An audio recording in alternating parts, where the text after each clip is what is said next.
Oui, Vincent, chaque année, c'est 80 à 100 binômes, maîtres chiens, qui sont formés ici afin de devenir ensuite des équipes opérationnelles sur le terrain. Derrière moi a lieu justement un entraînement et pour le décrypter, je retrouve le lieutenant-colonel Bétail. Bonjour colonel, quel type d'exercice a lieu derrière nous?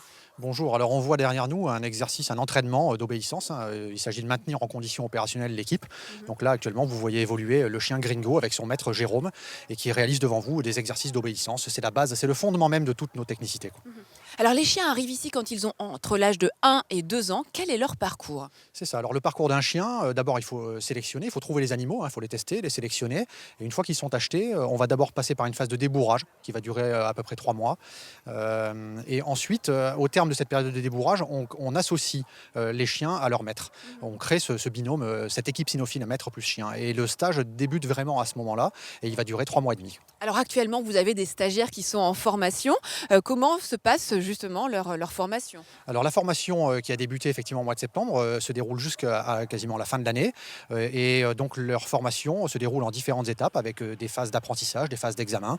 Mhm. Donc on trouve dans ce stage plusieurs technicités parmi toutes celles qui sont enseignées ici à Gramat. Il y a 16 technicités en tout qui sont enseignées. Vous pourriez nous en décrire quelques-unes? C'est ça, exactement. 16 technicités. On a plusieurs familles. La recherche de personnes, hein, ce qu'on appelle le pistage. C'est une grande famille. Ensuite, on a les recherches de matière.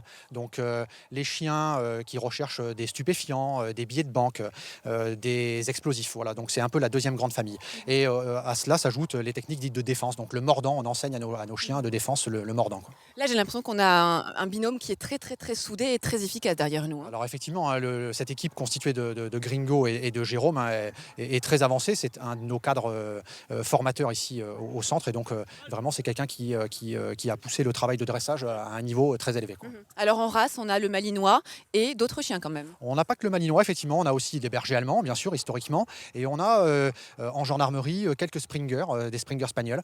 Et puis également des Saint-Hubert pour le pistage de personnes, quoi. Et bien justement, je vous propose que l'on se retrouve tout de suite pour un exercice autour du pistage. À tout de suite. Oui, Vincent, nous allons assister à un exercice de pistage qui, dans la vie réelle, peut sauver la vie de personnes disparues. Notre personne disparue est ici, cachée dans l'abribus, et je retrouve l'adjudant-chef Philoc. Déjà, qu'est-ce que le pistage?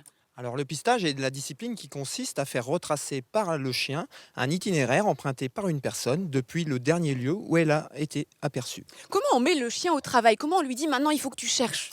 Alors pour cela, il faut conditionner l'animal, c'est-à-dire lui faire comprendre ce qu'on attend de lui. Pour cela, on lui place un harnais ainsi qu'une longe de pistage.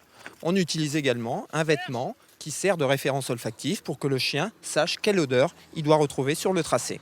Alors je crois qu'ils sont en train d'arriver là justement. Comment travaille le chien? Qu'est-ce qu'il est en train de faire? Eh bien, il faut savoir que lors de notre déplacement, chaque individu perd des molécules odorantes. Celles-ci se déposent au sol et l'animal, lui, est capable, avec ses qualités olfactives naturelles, de remonter une effluve sur le sol. Alors là, il vient peut-être nous voir, il est en Tout à train de fait. chercher son Tout à effluve. fait. Il est en train de discriminer les odeurs qui se trouvent ici. Et là, comme vous allez le voir, il va identifier la bonne personne. Ouais, et là, qu'est-ce qui se passe là? Eh bien, comme pour tous les exercices qui sont dispensés à Gramma, tout est basé sur le jeu. C'est-à-dire que l'animal cherche une personne, mais à travers la personne, il cherche également son jouet. Là, il n'est pas du tout conscient qu'il a réalisé un exploit, le chien. Non, pour lui, on a simplement réveillé et canalisé son instinct de chasse, on va dire qualité naturelle de l'animal. Au bout de combien de temps il est capable de retrouver une personne disparue, la piste? Plusieurs heures après le passage d'une personne, un animal est capable de relever ses effluves sur le sol. Eh bien, formidable. On a vu vraiment la mise en situation, pratique d'un exercice de pistage. Et vous voyez à quel point le chien est récompensé. C'est un jeu pour lui. Dis donc, c'est la fête, hein, c'est un sacré exploit.